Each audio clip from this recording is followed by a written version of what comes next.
जय श्री कृष्णा। राधा चांद ज्योतिष चैनल में एक बार फिर से आपका स्वागत है।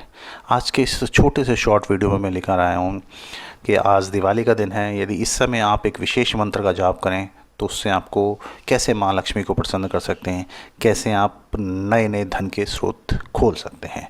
आइए शुरू करते हैं। हिंदू धर्म में जैसा कि आप जानते हैं कि दिवाली के पर्व का, दिवाली के त्यौहार का विशेष महत्व है और हिंदू पंचांग के अनुसार कार्तिक मास के कृष्ण पक्ष की अमावस्या तिथि को हम दिवाली या दीपावली के रूप में मनाते हैं। और दीपावली पर माँ लक्ष्मी और भगवान गणेश की विशेष पूजा की जाती है, कुबेर भगवान की पूजा की जाती है। और ये मान्यता है कि इस दिन विधि पूर्वक पूजा करने से व्यक्ति को धन, लक्ष्मी, सुख, समृद्धि और यश की प्राप्ति होती है। जीवन में धन की कोई कमी नहीं रहती। शास्त्रों के अनुसार भी माँ लक्ष्मी सुख, समृद्धि, धन, दौलत और ऐश्वर्य प्रदान करने वाली देवी है। माँ लक्ष्मी यदि प्रसन्न हो तो व्यक्ति धनवान और समृद्धिशाली हो जाता है और उसके जीवन से धन की कमी हमेशा के लिए दूर हो जाती है। कहते हैं कि माँ लक्ष्मी की पूजा में उनके चरण चिन्ह की विशेष रूप से पूजा की जाती है। तो ऐसे में अगर संभव हो तो इस दिवाली पर देवी लक्ष्मी की पूजा में सोने, चांदी या किसी धातु से बने हुए चरण चिन्ह जरूर रखने चाहिए। अगर आप सोने चांदी से बने हुए चरण चिन्ह ना रख सकें तो कागज़ पर बने हुए चिन्ह की पूजा भी कर सकते हैं। यदि आपके पास संभव हो और श्री यंत्र है तो आज के दिन श्री यंत्र की पूजा करना भी बड़ा ही फलदायी माना जाता है और इसलिए संभव हो तो दिवाली पर माँ लक्ष्मी की पूजा में श्री यंत्र को जरूर से ज़रूर शामिल करें। माँ लक्ष्मी को खीर बहुत ही प्रिय है और यदि संभव है और आप कर सकते हैं तो थोड़ी सी खीर बना लीजिए। खीर कहते हैं कि माँ लक्ष्मी का प्रिय भोजन है, इसलिए दिवाली पर मिठाई के अलावा घर पर बनी हुई खीर अवश्य माता को अर्पित करें।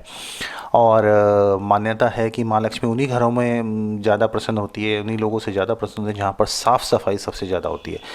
तो दिवाली पर माँ लक्ष्मी के स्वागत के लिए घर के मेन दरवाजे पर अशोक के, आम के या पीपल के पेड़ के नए कोमल पत्तों की बंधनवार जरूर लगाएं। माँ इससे बहुत ही प्रसन्न होगी, बहुत ही अच्छी होगी। और यदि आपके पास पीली कौड़ी है तो उन कौड़ियों को भी धन और माता लक्ष्मी का प्रतीक माना जाता है। तो दिवाली पर उन कौड़ियों के भी माँ की पूजा में ज़रूर शामिल करना चाहिए और पूजा के उपरांत इन चीज़ों को हम माँ तिजोरी में भी रख सकते हैं। पान के पत्ते हमारे हिंदू धर्म में बहुत ही धार्मिक, तकरीबन सभी धार्मिक अनुष्ठान में पान अर्पित किया जाता है, मीठा पान अर्पित किया जाता है। तो दिवाली पर भी माँ लक्ष्मी और भगवान गणेश की पूजा में पान के पत्ते के ऊपर स्वास्तिक का निशान बनाकर माँ को अर्पित करें, बहुत ही अच्छा होगा। कई जगह पे यह है कि जो गन्ना है, क्योंकि माँ लक्ष्मी की सवारी ऐरावत हाथी को कहा गया है और उनको गन्ना बहुत ही प्रिय है, तो इसलिए कई जगह माँ लक्ष्मी की पूजा में गन्ने को भी शामिल किया जा सकता है। आप चाहें तो कर सकते हैं। और बड़ा ही अच्छा है कि बहुत से लोग इन दिनों धनिये के बीज खरीद कर घर में रखते हैं, जिससे कि सौभाग्य और संपन्नता का प्रतीक माना जाता है। तो दीपावली पर लक्ष्मी पूजा की थाली में इसे भी आप रख। कमल का फूल माँ को विशेष प्रिय है। माँ कमल के आसन पर ही विराजमान रहती है। तो यदि संभव है और आपके पास उपलब्ध है तो इसलिए लक्ष्मी जी की पूजा में कमल के फूल को जरूर शामिल कीजिए। माँ की पूजा करने का विशेष मुहूर्त तो आप देखिए 6:30 बजे से लेकर 7 बजे तक है। प्रदोष काल में जो सामान्य गृहस्थ जन है और बहुत ही सामान्य तरीका बता देता हूँ। वृषभ लगन में गृहस्थ को पूजा करनी चाहिए। सिंह लगन में रात तक होता है तो अन्य लोग पूजा कर सकते हैं जिनको जैसे समय है, लेकिन स्थिर लगन में पूजा करने का अधिक महत्व है। तो वृषभ और स्थिर लगन जिस समय भी चल रही हो उस समय आप पूजा कीजिए। आप अपने लोकल के पंचांग के हिसाब से दे सकते हैं, नहीं तो नेट पे भी सर्च कर सकते हैं।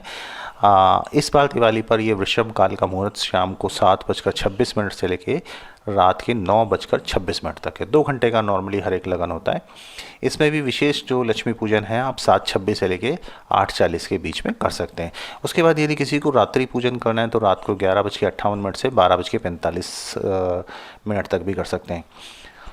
माँ लक्ष्मी की पूजा में माँ लक्ष्मी की प्रतिमा, गणेश जी की प्रतिमा, सरस्वती माँ की प्रतिमा, कमल के फूल, गुलाब के फूल, पंचमेवा, आम की टहनी, पान का पत्ता, रौली, सिंदूर, केसर, अक्षत, सुपारी, फल, फूल, मिष्ठान, दूध, दही, शहद, इत्र, गंगा जल, धान का लावा, बताशा, दिया हो, तेल, शुद्ध घी, ये सब चीज़ें आप इंतजाम करके रखें। कलश का इंतजाम करके रखें और साफ आटा चाहिए। आसन के लिए आप लाल या पीले रंग का आसन यूज़ कर सकते हैं और माता को स्थापित करने के लिए, भगवान गणेश के बैठने के लिए चौकी का इंतजाम अवश्य करके रखें। जो भी आपका कुल परंपरा के अनुसार पूजन विधि है उसको आप कीजिए, सबसे पहले उसी को कीजिए। मेरा आज एक वीडियो देने का उद्देश्य सिर्फ ये है कि मैं आज आपको एक छोटा सा एकाक्षरी मंत्र बता रहा हूँ। जो भी आपकी पूजा पाठ है, जो भी आपकी विधि है, जो भी आपकी कुल परंपरा के हिसाब से, सबसे पहले आप उस पूजा को निपटा लीजिए, वो कर लीजिए, जो आपको मांगना है जैसे आपको नाम कर लीजिए। उसके बाद पूजा की फाइनल समाप्ति से पहले या आप रात को निश्चित काल में जब आपको टाइम मिले, कम से कम आधा घंटा, एक मंत्र बता रहा हूँ, बहुत ही छोटा मंत्र है, साफ़ सुथरे वस्त्र पहनकर, सब चीज़ों से फ्री होकर, शांत मन से माता लक्ष्मी को याद करते हुए सिर्फ उस मंत्र का जाप कर लीजिए। बहुत छोटा मंत्र है लेकिन बहुत ही इफ़ेक्टिव मंत्र है, सीधा बीज मंत्र कहलाता है ये।